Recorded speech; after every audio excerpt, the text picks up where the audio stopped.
if everybody is happy with you, if you are a man of relations, something is wrong.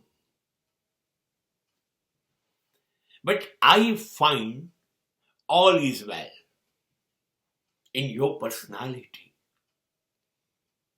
જ્યારે બધા તમારાથી ખુશ હોય અને સમગ્ર સમાજ તમારી સાથે જોડાયેલો હોય અને જોડાવા માટે ક્ષણે ક્ષણે તૈયાર હોય, ઉત્સુક હોય, અદ્ભુત ઘટના છે આ. એના માટે તમને અભિનંદન, એના માટે તમને સલામ, એના માટે તમારો ખભો થાબડવો પડશે. એમનેમ નથી થતું સાહેબ, એમનેમ નથી થતું.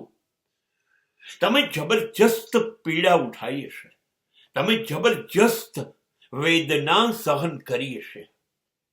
એમનેમ નથી બધા લોકોને ખુશ રાખી શકાતા, બહુ મુશ્કેલ છે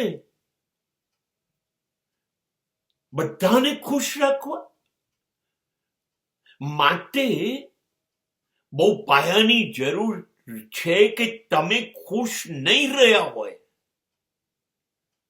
કેવી રીતે બધાને ખુશ રાખી શકાય, બધાને મન ગમતું કેવી રીતે કરી શકાય? અને બધાને મન ગમતું કરવા જાઓ તો તમારા મન ગમતું કરવાનું શું એ તમારે છોડી દેવું પડ્યું હશે, એ છૂટી ગયું હશે.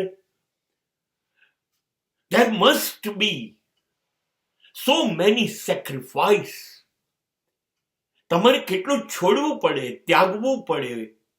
તમે ભોગ આપ્યો છે, બલિદાન આપ્યું હશે, સહન કરવું પડે છે.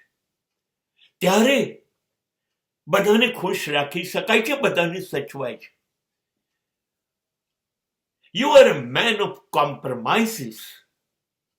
તમે દરેક જણ સાથે દરેક વખતે સમાધાન કર્યું હશે. ઓકે ઓકે, તમે સાચા માટે હું ખોટો, આ તમે કર્યું હશે. તમે ખુશ, તમે રાજી, okay, this will be your nature. Otherwise not possible.